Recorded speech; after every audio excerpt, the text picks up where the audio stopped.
오늘은 예레미야 7장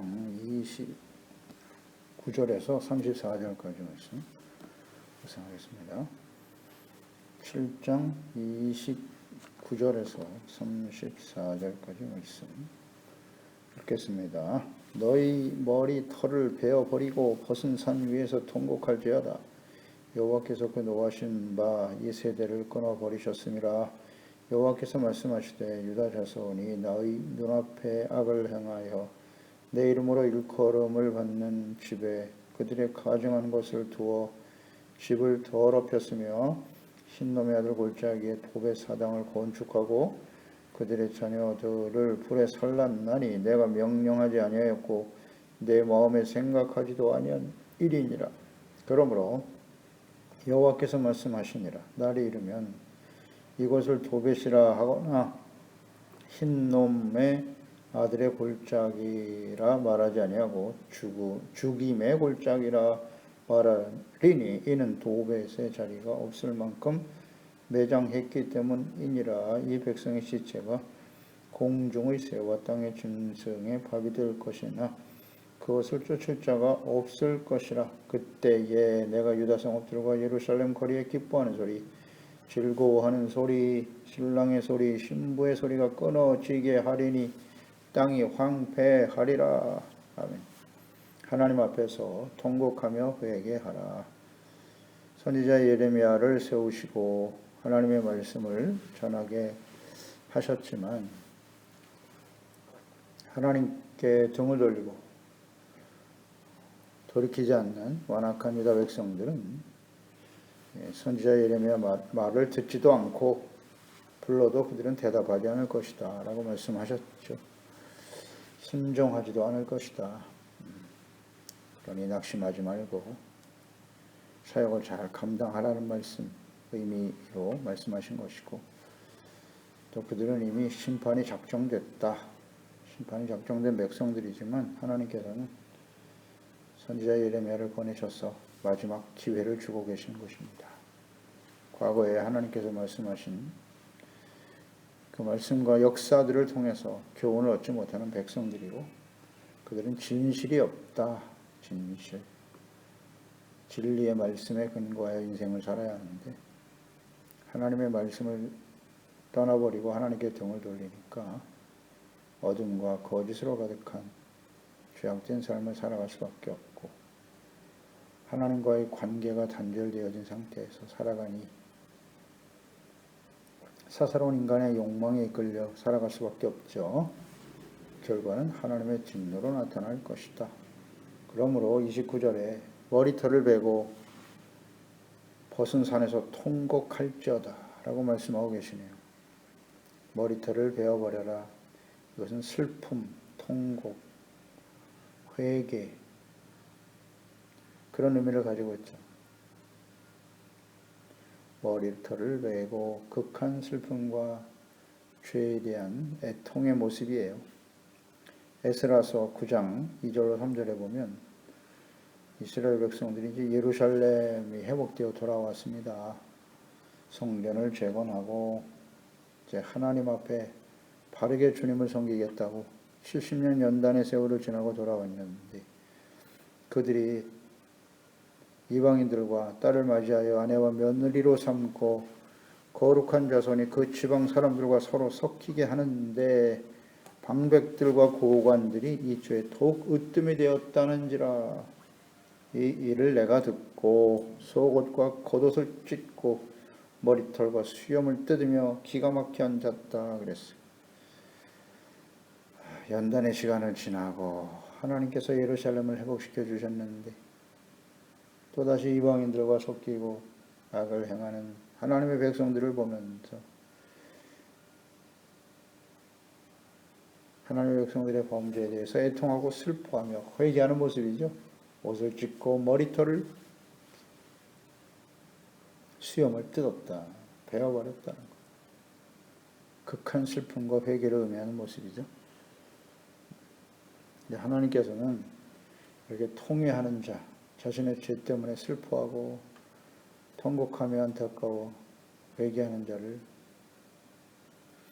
기뻐하시죠. 시편 34편 18절에 여호와는 마음이 상한 자를 가까이 하시고 충심으로 통회하는 자를 구원하시는도다. 시 51편 17절에도 하나님께서 구하시는 제사는 상한 심령이라 하나님이여 상하고 통회하는 마음을 주께서 멸시하지 아니하시리이다. 다윗의 고백이죠. 하나님의 마음에 합한 자 다윗. 사람은 누구나 범죄할 수밖에 없는데 마음이 상한 자를 가까이 하십니다. 충심으로 통회하는 자를 구원하시는 하나님이시기 때문에 지금 당시에 예레미야 당시에 하나님의 백성들의 구원의 길은 하나밖에 없어요. 통회하고 애통하고 눈물을 흘려 회개하며 하나님께 돌아와 하나님의 구원을 호소하는 것이죠. 다윗은 그것을 알았고 실천했고 하나님의 자비와 긍휼을 또 위로를 받은 사람이 다윗이었지요. 그런데 이 모든 말씀을 자세하게 기록하여 남기셨으나 교훈을 얻지 못하는 예레미야 당시의 유대인들, 왕과 제사장과 선지자들, 하나님이 이렇게 언제든지 애통하며 회개할 때 용서하시고 구원을 베풀어 주십니다. 어렵지 않은데요. 마태복음 5장 4절 애통하는 자는 복이 있나니 그들이 위로를 받을 것이미요. 애통하는 자가 복이에요. 죄를 깨닫고 통곡하며 애통하며 이 기회가 주어졌을 때 책망의 말씀, 징계와 시련과 환난이 다가왔을 때 진실한 마음으로 우리가 회개하고 돌이킬 수만 있다면 하나님의 자비와 긍휼과 용서와 구원의 은혜를 늘 경험하며 살아갈 수 있을 것입니다. 이들에게 통곡하고 머리털을 밀고 통곡하라, 애통하고 회개하라 라고 지금 외치고 계신데요. 그래야만 할 이유, 여호와께서 그 노하신 바 이 세대를 끊어버리셨음이라 그랬어요. 이 악한 세대에 대해서 그들을 하나님이 끊어버리셨기 때문이다 이렇게 말씀하셨네요. 죄악에 대한 하나님의 진노의 심판이 적정되어 이 세대 선지자 예레미야를 보내서 하나님의 말씀을 전하고 있는 세대지요. 이것은 모든 시대에 악을 행하고 돌이키지 않는 모든 시대의 백성들에게 주시는 말씀이지요. 심판이 작정되어 있고 이 세대를 내가 끊어버리실 것이기 때문에 너희들은 통곡해야 한다 라고 말씀하셨네요. 이 끊어버린다는 의미는 무엇인가? 끊어버린다라는 끊어버리셨음이니라. 이 의미는 거룩함을 성실하고 범죄하는 배역한 이스라엘 백성들이 더 이상 하나님의 성민, 거룩한 백성이 될 수 없다라는 의미입니다. 하나님과의 관계 단절을 의미하는 거예요. 하나님과의 관계 단절은 무엇이다? 사망이죠. 죄의 삭은 사망이다. 하나님과의 관계 단절. 그러니까 하나님의 언약의 백성들은 자신들이 성소에 나가서 제사를 드리고 또 예루살렘에 거주하고 있고 하나님의 언약의 후손이기 때문에 아브라함의 후손이니까 자신들은 의롭고 거룩하고 구원받은 자들이다라고 생각하고 있었다는 거죠. 자신들이 얼마나 심각한 죄인인가에 대해서 전혀 인식이 없어요. 자신의 선민이다, 하나님의 택한 백성이라고 외치고 있지만 하나님께서는 너희가 통곡하고 돌이키지 않으면 끊어버려졌다라고 말씀하시거든요. 끊어진다. 관계 단절이에요. 이걸 이해 못하면 안 됩니다. 성경 전체 맹맥히 흐르는 하나님의 뜻이에요. 하나님의 뜻입니다. 예수 그리스도를 직접 보내셨으나 예수님을 거부하고 예수님을 십자가에 못 박아버린 유대인들 관계 단절. 그러니 사망이 찾아오죠. 하나님의 진노의 심판이 예루살렘에 쏟아졌죠. 오늘날 이 시대의 교회와 그리스도인들 역시 마찬가지. 애통하고 통곡하고 죄를 깨닫고 돌이키지 않으면 하나님과의 관계가 단절된다. 산상수훈, 결론이죠. 마태복음 7장에 주여 주여 하는 자마다 다 천국 들어가는 거 아니야. 아버지 뜻대로 행하는 자라에 들어가는 것이지. 그날에 주여 내가 선지자 노릇했고 많은 능력을 행했고 귀신도 쫓아냈고 근데 예수님께서 모르신다고 하잖아요. 내가 너를 모르노라. 모른다. 내게서 떠나라. 불법을 행하는 자들아 내게서 떠나라. 하나님과의 관계가 단절됐다는 거예요. 끊어졌어요. 말씀도 가르쳤고 기적도 행하고 놀라운 능력과 역사를 주님의 이름으로 행했는데 그들의 삶이 하나님의 말씀을 떠나 있었다. 내가 널 모른다. 끊어지는 거야. 이 하나님과의 관계 단절은 우리가 인생 마지막 하나님 앞에 설 때에 이 관계가 단절됐다는 것은 곧 사망을 의미하는 것이잖아요. 산자와 죽은 자를 심판하러 오시리라. 예수님이 이 땅에 산자와 죽은 자를 심판하러 오신대요. 어떤 사람이 산자고 어떤 사람이 죽은 자입니까? 죄의 삭은 사망이니까 죄로 인해서 하나님과의 관계가 끊어진 거예요. 그런 사람이 죽은 사람이에요. 끊어진다라고 하는 이 끊어지리라라는 말이 가장 많이 언급되어 있는 성경이 레위기입니다. 레위기에 많이 나오는데요. 레위기 18장 3절 이하에 보면 너희는 너희가 거주하던 애굽 땅의 풍속을 따르지 말며 내가 너희를 인도할 가나안 땅의 풍속과 규례도 행하지 말고 너희는 내 법도를 따르며 내 규례를 지켜 그대로 행하라. 나는 너희 하나님 여호와이니라 하면서 그 이후에 악을 행하지 않도록 그 악의 구체적인 모습들을 쭉 언급하셨죠. 언급하시고 28절에 너희도 더럽히면 그 땅이 너희가 있기 전 주민을 토함같이 너희를 토할까 하노라.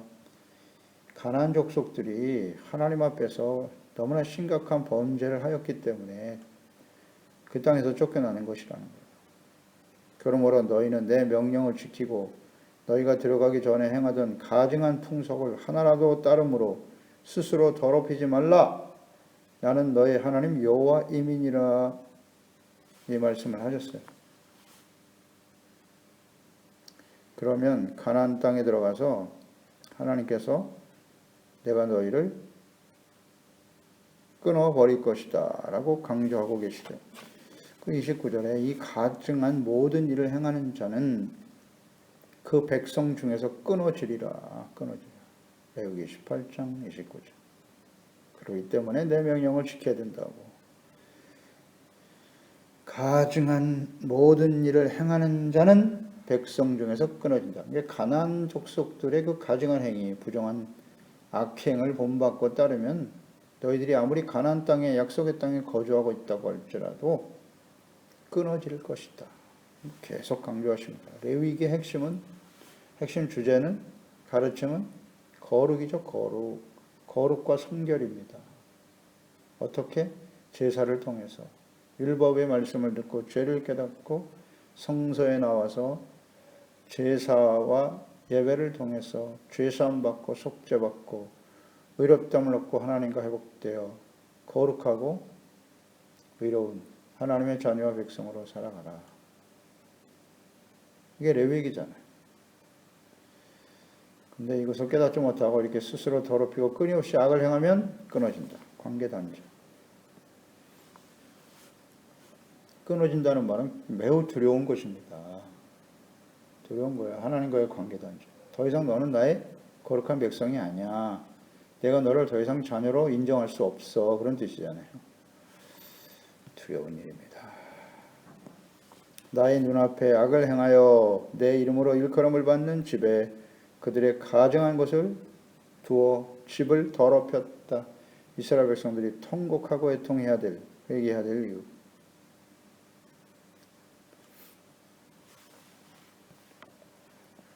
이방 민족들의 가증한 일을 행하고 있었다는 것이고, 더 나아가서 하나님의 이름으로 일컬음을 받는 집, 성전이죠. 하나님의 성전에 우상을 세워 악을 행했다는 거예요. 하나님의 목전에서 악을 행했다. 내가 보고 있는데 나의 눈앞에 악을 행했다. 하나님은 다 보고 계시죠. 말과 행동, 특히 하나님의 성전 안에서 일어나는 이런 심각한 일들을 다 보고 알고 계시는데 그들이 행한 악이 성전의 우상을 세워 더럽혔다는 거예요. 이런 일들은 과거에도 계속 있어. 특히 유다 왕 므낫세 왕 시대에 있었던 일이죠. 히스기야의 아들이죠. 성군 히스기야 왕의 아들 므낫세가 왕하 21장 2절로 6절에 므낫세가 여호와 보시기에 악을 행하였다. 여호와께서 이스라엘 자손 앞에서 쫓아내신 이방 사람의 가증한 일을 따라서 그의 아버지 히스기야가 헐어버린 산당을 다시 세우고 이스라엘 왕 아합의 행위를 따라 바알을 위하여 제단을 쌓았고 아세라 목상을 만들고 하늘의 1월 성신을 경배하고 섬기며 어디서 이런 걸 배운 거예요 도대체? 여호와께서 전에 이르시기를 내가 내 이름을 예루살렘에 두리라 하신 여호와의 성전에 제단들을 쌓고 또 여호와의 성전 두 마당에 하늘의 1월 성신을 위하여 제단을 쌓고 하나님의 성전 앞에 이런 우상의 단을 쌓다니 또 거기다가 자기의 아들을 불 가운데로 지나게 하며 점치며 사슬을 행하고 신접한 자와 박수를 신임하여 여호와 보시기에 악을 많이 행하여 그 진노를 일으켰다. 므낫세 왕 시대에 이런 일이 일어났어요. 그 아들이 이제 아몬이고 아몬도 그 길을 가다가 제 아들 요시야 시대에 하나님께서 개혁을 통해서 하나님을 바르게 섬기고자 하는 기회를 주셨지만 요시야의 아들 여호아하스, 여호야김, 시드기야가 똑같이 므낫세의 길을 가다가 멸망을 당하고 말지요. 그 멸망하는 시기에 이스라엘 백성들이 바벨론에 의해서 멸망을 당하고 포로로 끌려가는 시기에 사역하였던 선지자가 에스겔이죠. 에스겔이 그 시대에 성전의 더럽힌 모습을 8장 9절 이하에 잘 나타내고 있습니다.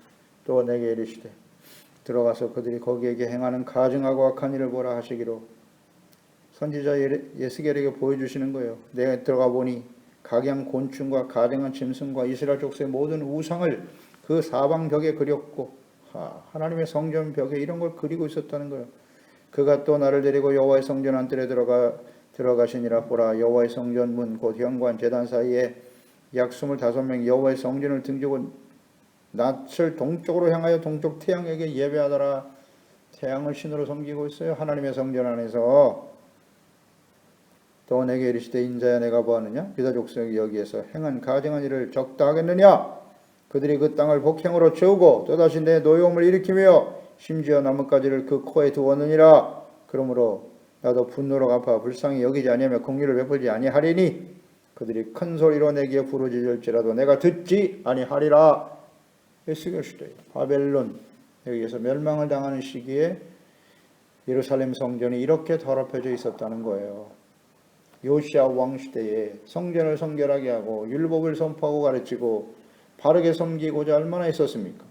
근데 요시야가 죽자마자 바로 그 요시야의 아들들이 이런 짓을 했다는 거예요. 다시 성전을 이렇게 더럽혔다는 거예요. 그러니 하나님이 가만히 계실 수가 없는 겁니다. 그래서 너희들은 그 죄의 심각성을 깨닫고 통곡하고 돌이켜야 한다는 거죠.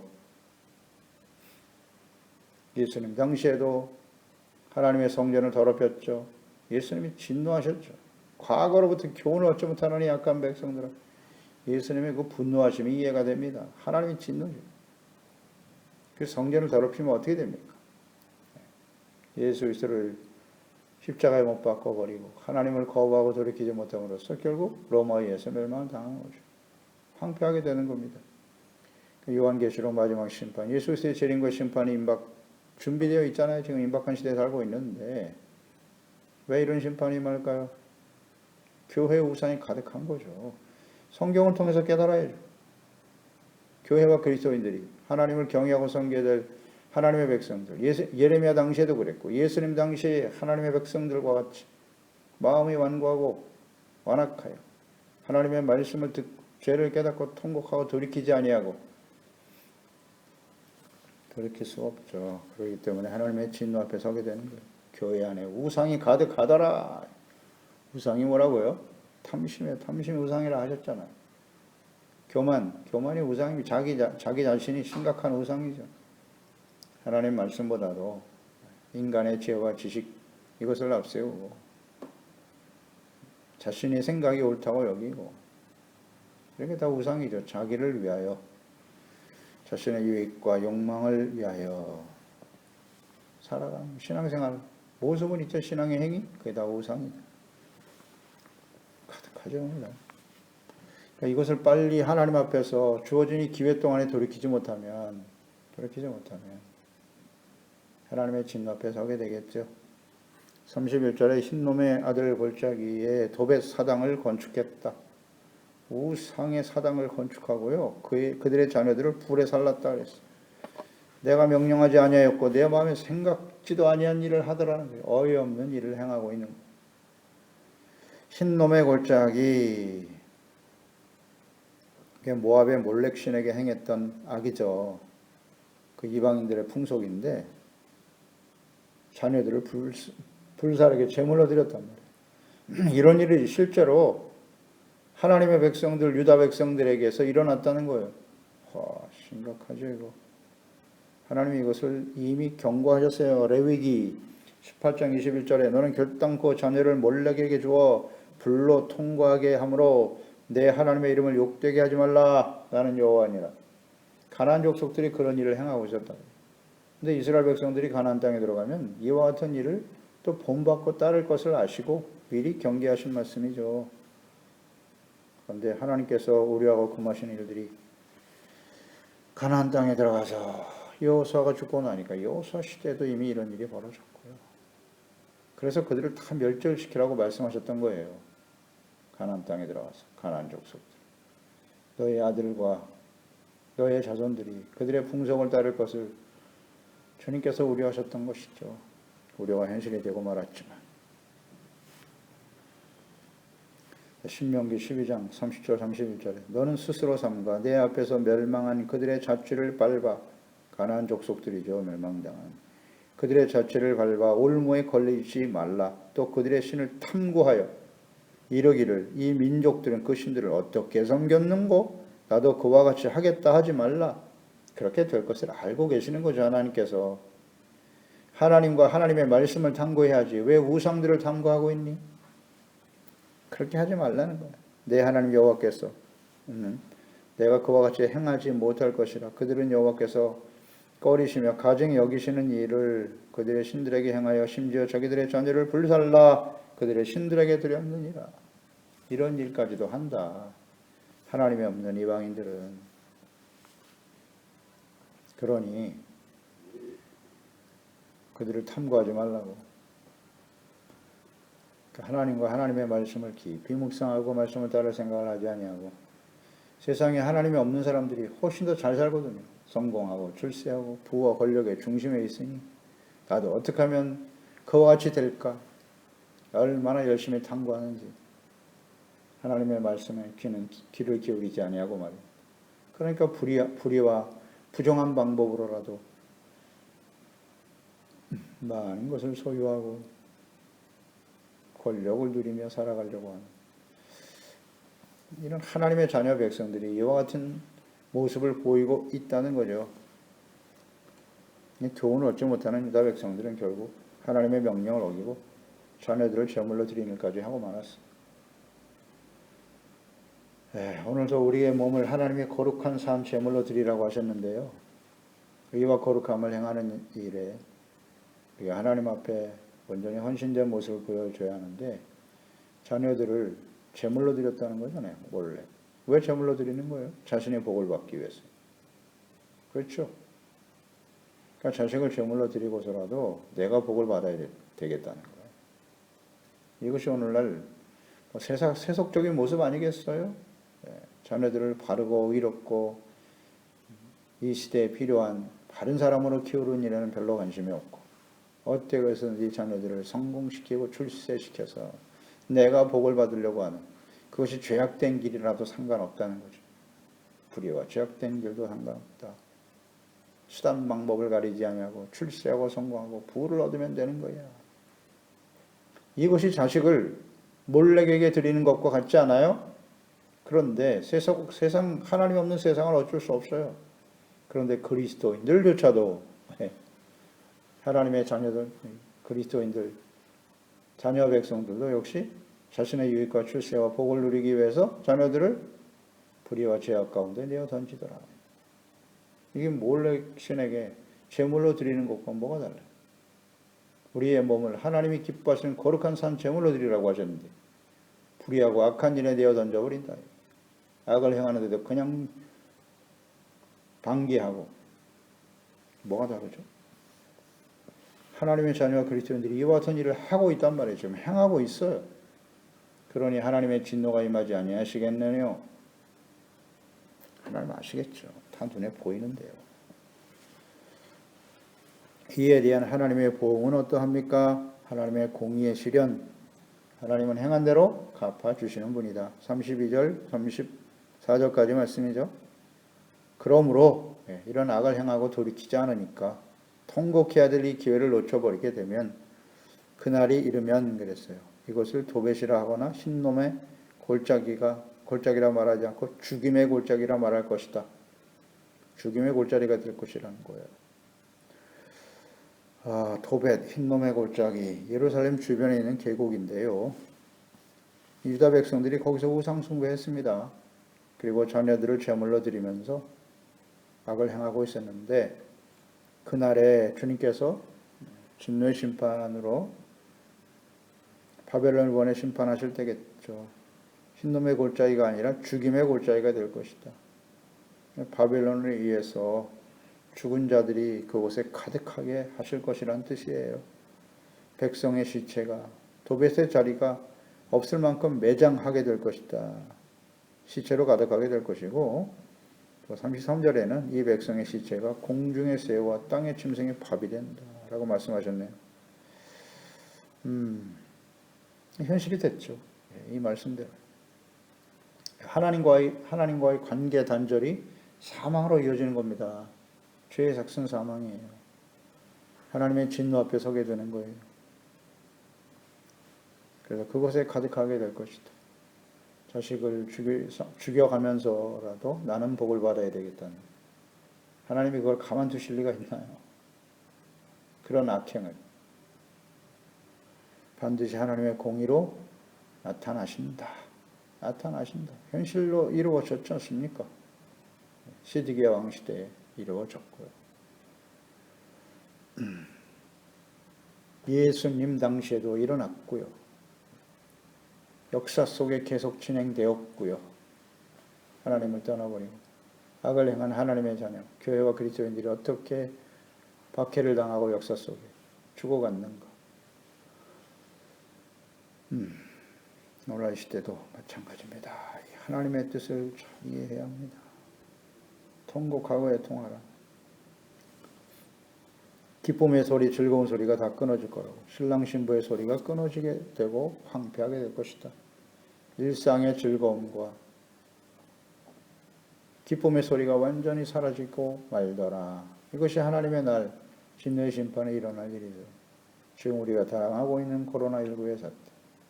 함께 모여서 기뻐하고 즐거워할 이런 모든 소리들이 지금 사라지고 있잖아요. 그러니까 하나님께서 예고편을 보여주시는 거예요.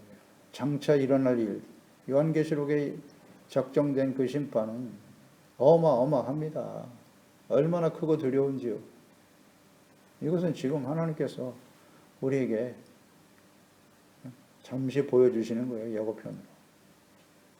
즐거움의 소리가 사라져버릴 것이다.